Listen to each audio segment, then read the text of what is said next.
Absolutely. Our guest today is Katie Kern. She is COO of Media Frenzy Global.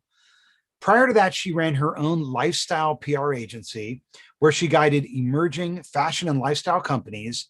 I am grateful to have her with us on this podcast. Katie Kern, welcome.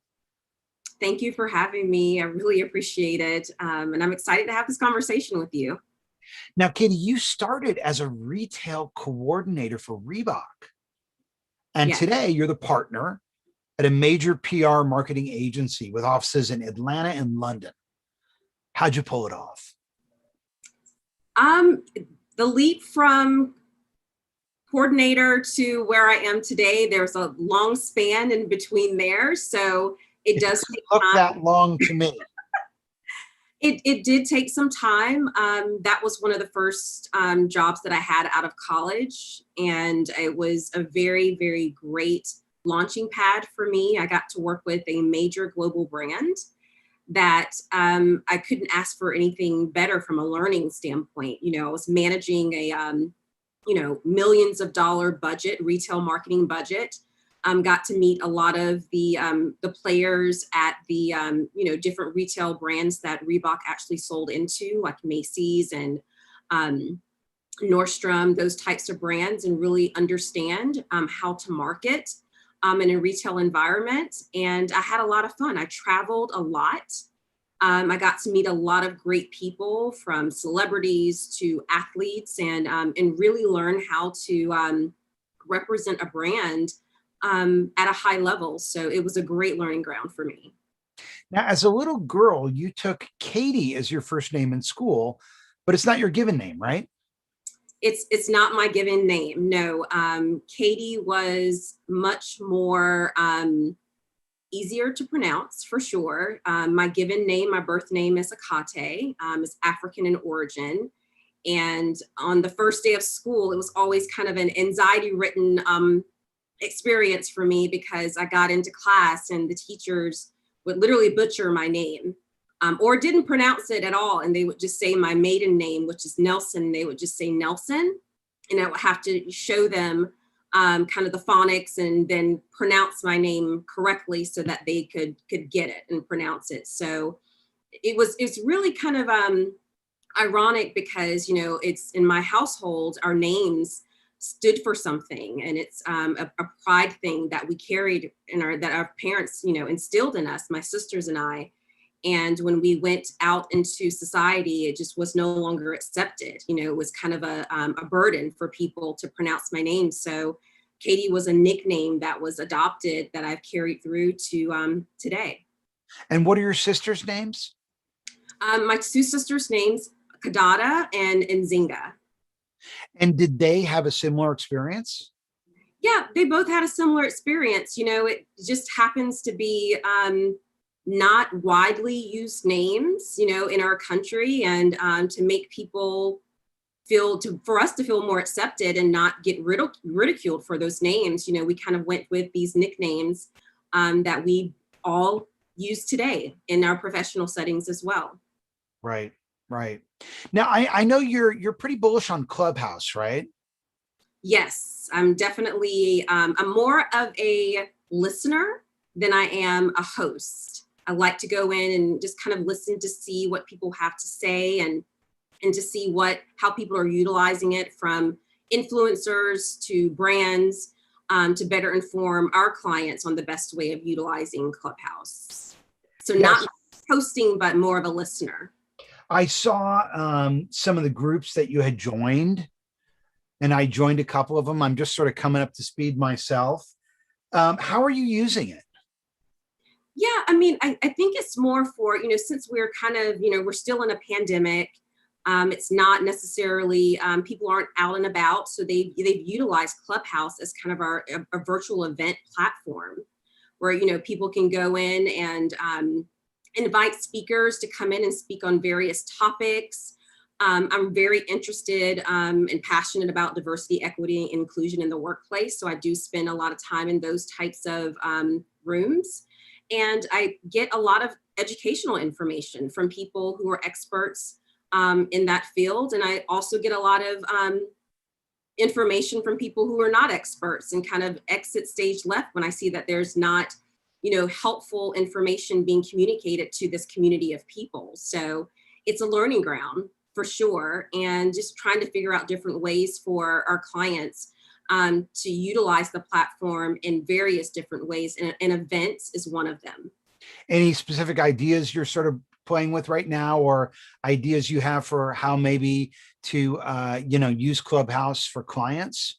Yeah, we've actually, during South by Southwest, we had, some clients that were participating in the virtual exhibitors and things of that nature. And one way that we were actually able to get some of our clients, people that visited their virtual booth, is to send them over to Clubhouse for kind of like an after party. So after discussion type scenarios. So there was something that our client was launching during South by Southwest, and to continue that conversation, we moved them over to the Clubhouse platform and had some really great conversation with some possible prospects. And it really turned out, as a great way to educate and to also, meet a community of people that are interested in our clients. Well, what's the difference between Clubhouse and Twitter Spaces? Different platforms.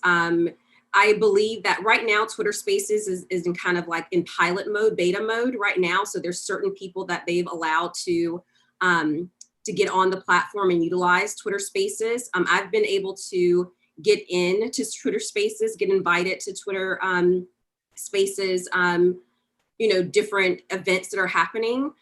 Right now it's in trial. I find it to be very easy from a UX standpoint. It looks better.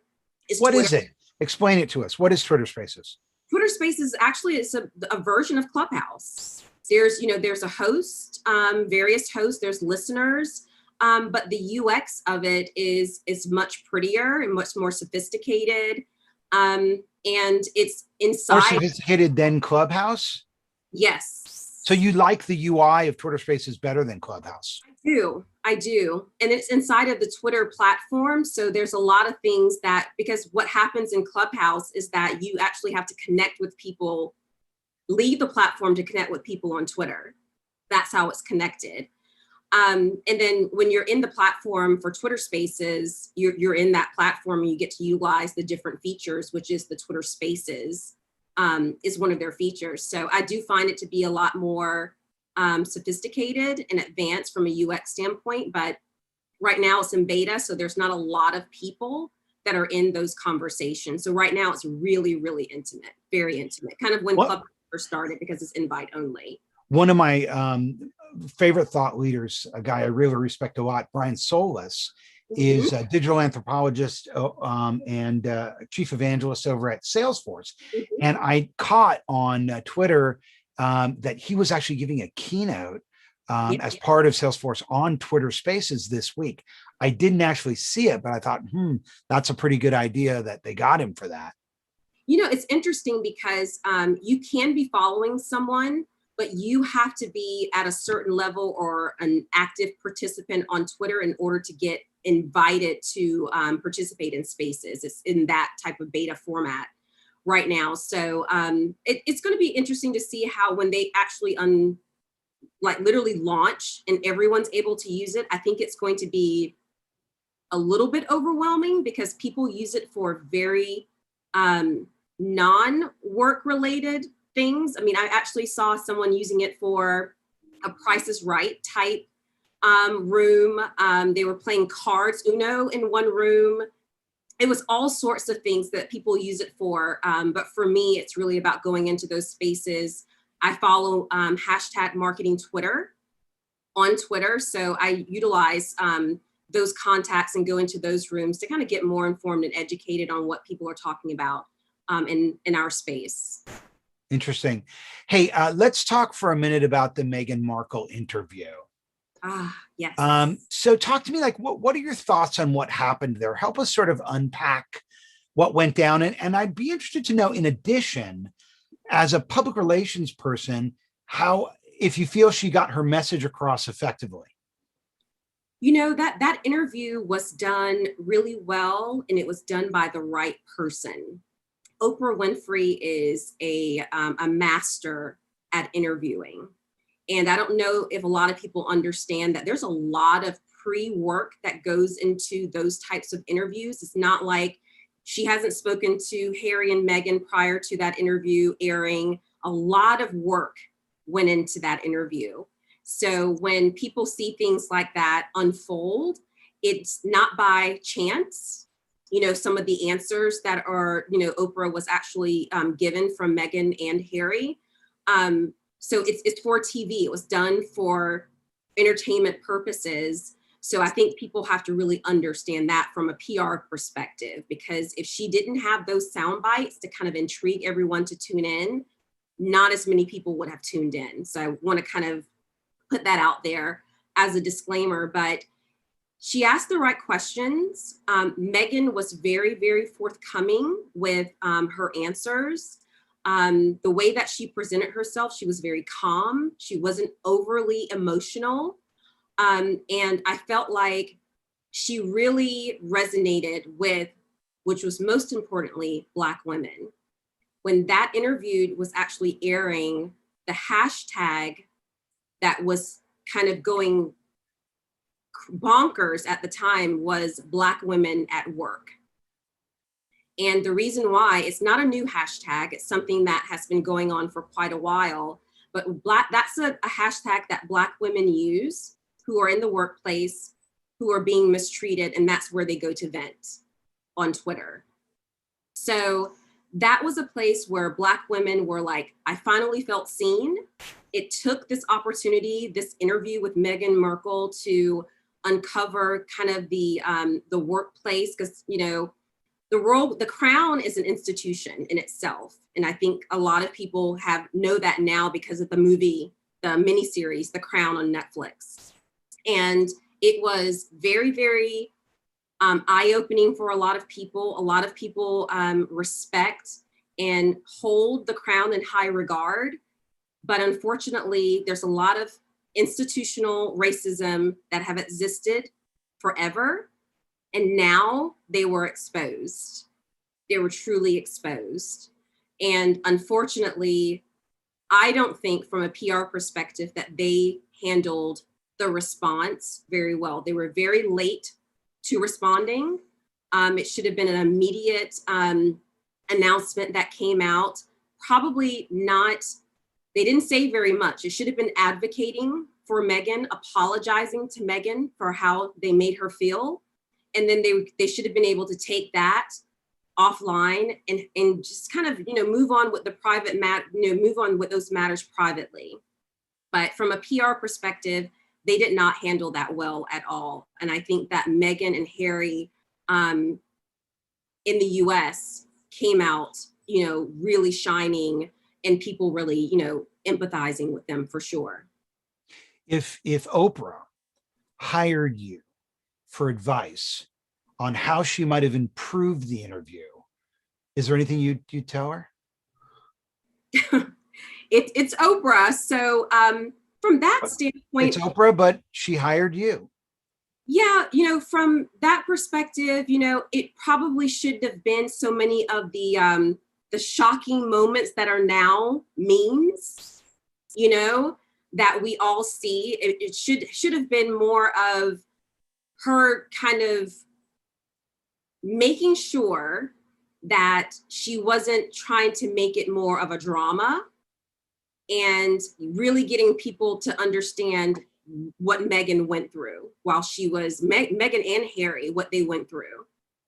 It was really focused. It was highly focused on race. And I probably would have said to her, hey, you might want to, there's some other things that probably should have been discussed in that interview as well, but it was hyper focused on race. And that was intentionally done because of, you know, where we are right now in this country and around the world, actually. Is there anything the Queen could do now from a damage control standpoint to try to, you know, repair things?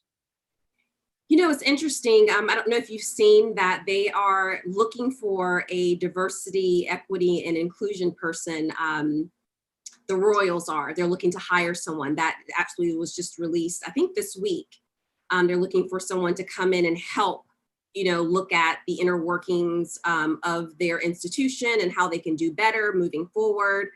That in itself, I feel like is not the right step forward, because this is actually a family member that this was done to. It's not like this was an employee. I know that they have the different roles and responsibilities, but she's actually a family member.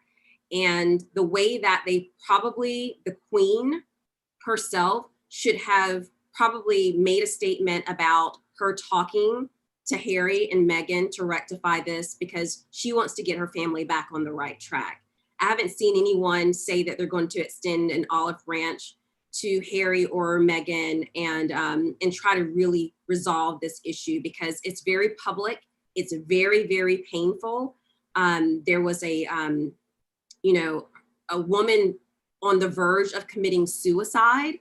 And if that is not taken seriously, I don't know what is. And I think that that's the way it should have been dealt with, to make sure that they actually are doing something about those types of things, because she lost a child and she wanted to take her own life because she was so unhappy.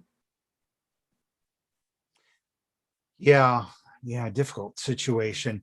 Very difficult. Let's switch gears for a second, because Georgia Republicans just passed a sweeping voter suppression law designed to make it harder for the state's Black population to vote. If Georgia state Democrats said to you, Katie, what PR or public affairs campaign could we mount to reverse these voter suppression efforts, what would you say? Let's call on Stacey Abrams again. Stacey Abrams was vital in the free fight initiative that she had, just to get people to come out and to vote. Ways to vote, different ways that people can vote, whether it was early voting, getting people to understand what their rights are, what the laws are. It's still, for whatever reason, this education that's needed around voting. With this new law in place, you can't eat or drink in line during voting.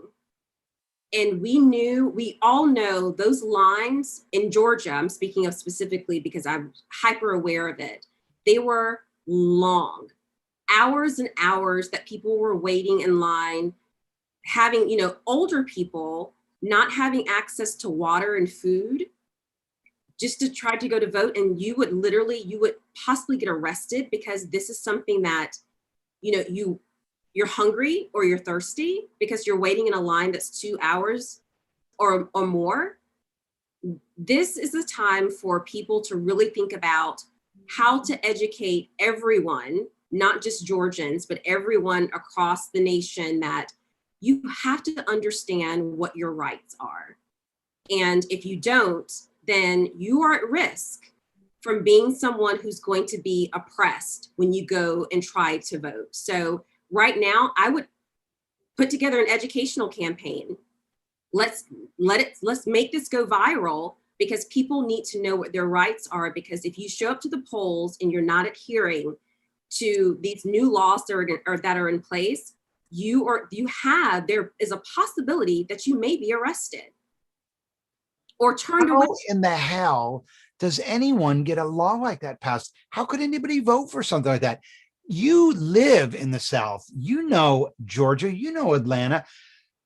Unpack the mind of someone who is going to support that type of a policy. Who are these people?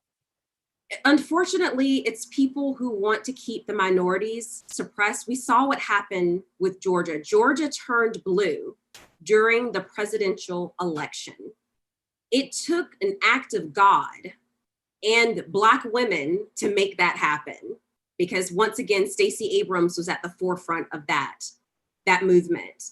And when you saw the power of this woman, along with all these other people alongside her, to make something like that was a historical moment in time, you're going to do everything that you possibly can, every loophole that you could possibly think of, to make sure that that doesn't happen again. You're going to do that.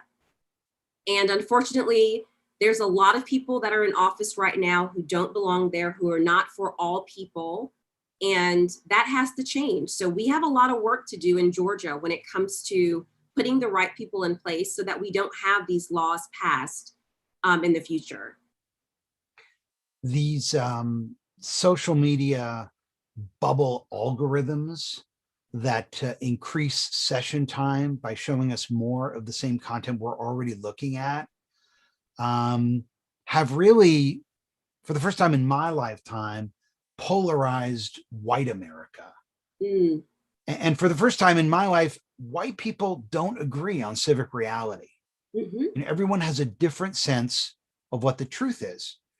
But it occurs to me, having been awakened to the depths of systemic injustice by the 1619 Project, Mm-hmm.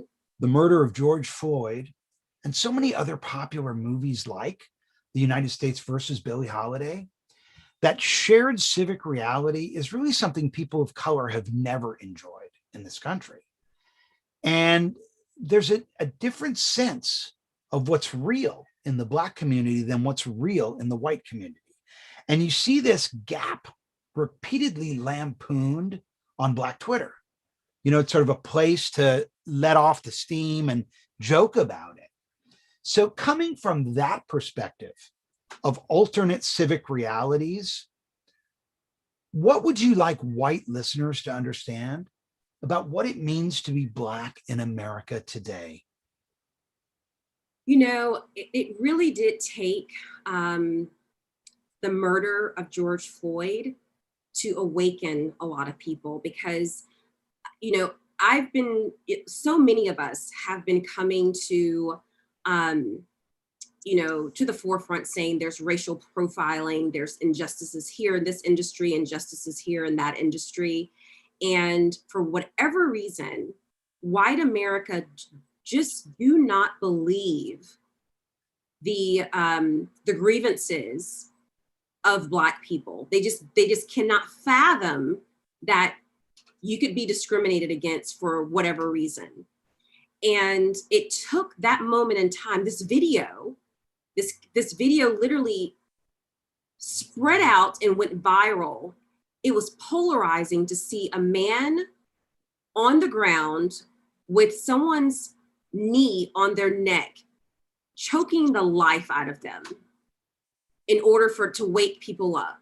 This man had to scream, this grown man had to scream for his mother during that time to open the eyes of white America.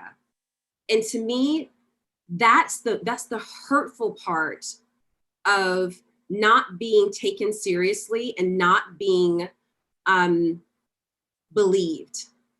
I have gone to human resources on numerous occasions saying that I've been mistreated, microaggressions, whatever the case may be. And I'm not an overly sensitive person. I feel like I can take a lot.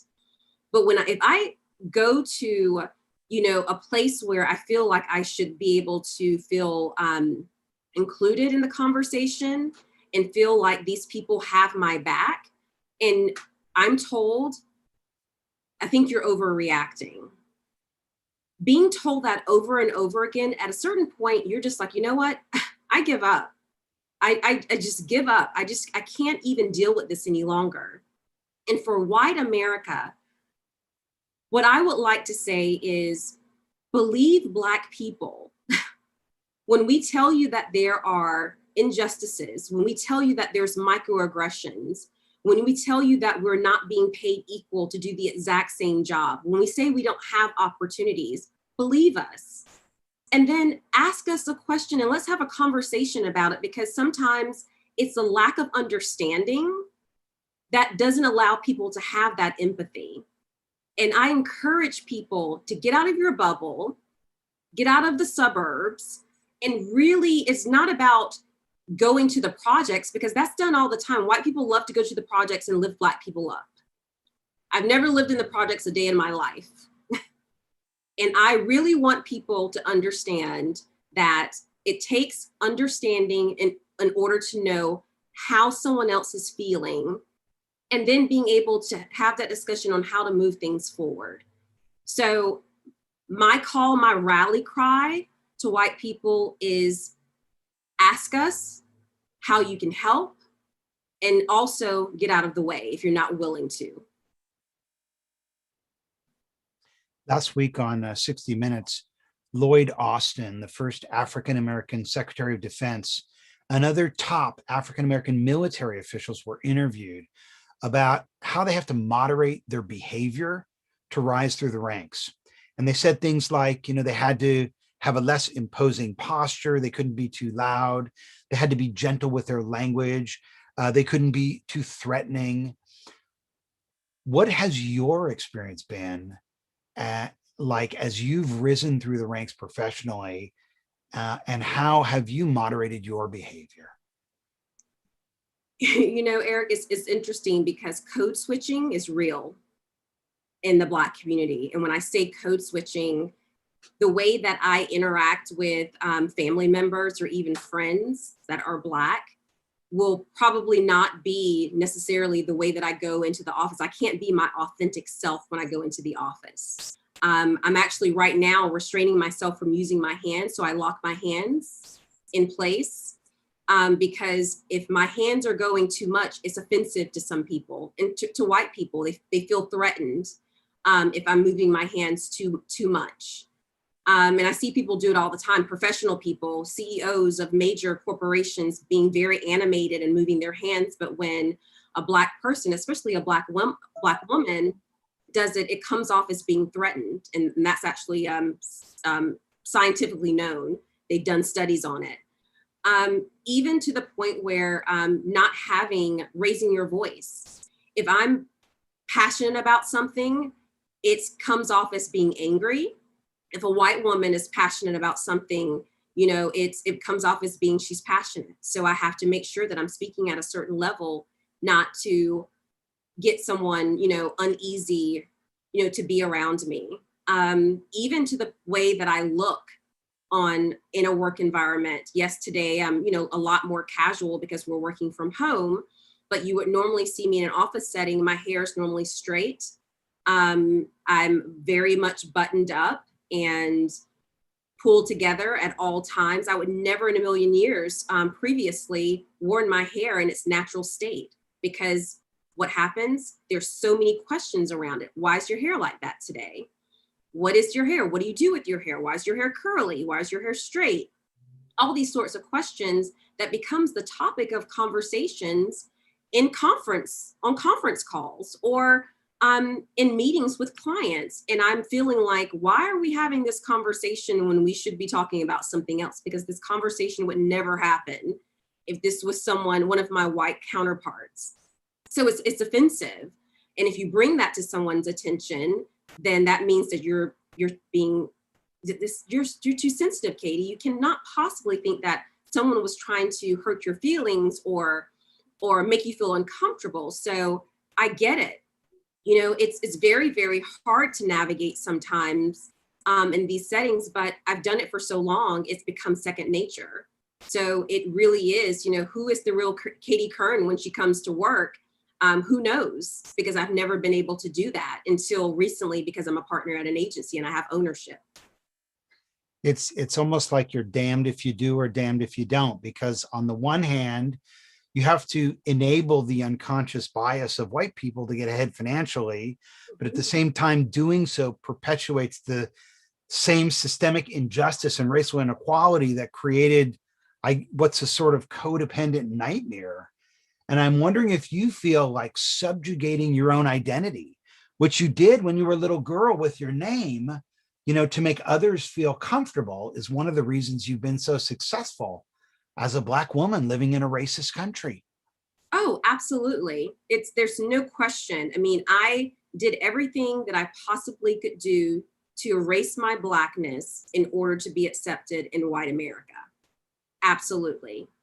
Every decision I had to make was consciously done in order to make sure that I was successful in white America. And until I was able to have my own agency with Circa PR and also a partner with Media Frenzy Global, I have not been able, I can honestly say I'm comfortable in my skin when I go into these professional settings. I loved the United States versus Billie Holiday. My mom loved Billie Holiday, and that was sort of the soundtrack of my childhood. Mhm. And she used to say things about her when I was a kid that I didn't really understand. But I was talking to a friend of mine who happens to be a Black woman and asked her if she saw the United States versus Billie Holiday. And she rolled her eyes and she said no. And she told me that when she was a kid, her father pulled the Encyclopedia Britannica off the shelf, opened it up to the court case, the United States versus Billie Holiday, sat her down and said, I'm going to teach you this because you're certainly not going to learn it in school. Because we don't teach American history honestly in public schools, which I believe is a huge part of the problem and something that 1619 Project could solve if we adopted that. Of course, we saw the Trump administration take an active stance against that last time around. But when I asked her if she liked the movie, she said, I've already been through that stuff. I don't want to go through it again. Now, she's my age. But I wonder, a young woman like you, do you have the same reaction to a film like that? Did you watch it? Did you enjoy it? What did you think about it? What I did enjoy about it, because it is a movie, is I was introduced to the music of Billie Holiday. I'm familiar with her music, but I truly, thoroughly enjoyed just getting to know her as a woman. Her story is, and I can honestly say this, it's not unique. I didn't find her story to be unique because you can look back on a lot of other Black, performers in that day. Their situation is not any different at all. Whether they took a stance, on, these types of issues and these injustices that were happening during that time, absolutely. She was someone who was going to stand up for her rights, and to the point where she could have been killed. At any given point, she could have died because of the stance that she did take during that time. But one of the things that I can say about during with Billie Holiday as a Black woman is that, and I do hope Black women listen to this podcast, because it's so important to know your worth. It's so important to know that you're valued. And there's so many people out there who want to bring you down, who don't think very much of you. But I felt in that moment watching that she knew what her worth was. And that's what I took away from it. Of course, there's a racial story there, and I've seen that many times, but I didn't take away. I wasn't like, oh, this is, something new when it comes to racial injustices for a Black woman in entertainment. But what I did take away from it is that, she stood her ground, and she knew her worth. And I think that the more that Black women, minority women in general, start knowing their worth, I do believe that, we can bind together and unite and make change, because we do need to start standing up for what we truly believe in. My mother passed away many years ago, but when I was watching the movie, I felt a closeness to her that I've never really felt before, understanding that there was so much more to this woman that she idolized than just her music. Oh, absolutely. Absolutely. Well, gosh, Katie Kern, COO of Media Frenzy Global. If people want to get a hold of you, how can they do that? The best way to get in contact with me, I'm a Twitter user. It's my first and foremost platform of choice, at Katie Kern, and also on LinkedIn. I'm Katie Kern there as well. So I hope people do reach out to me, continue this discussion, because I'm an open book, and I would love to help anyone that is looking for any sort of marketing help, or even to talk about, diversity, equity, and inclusion.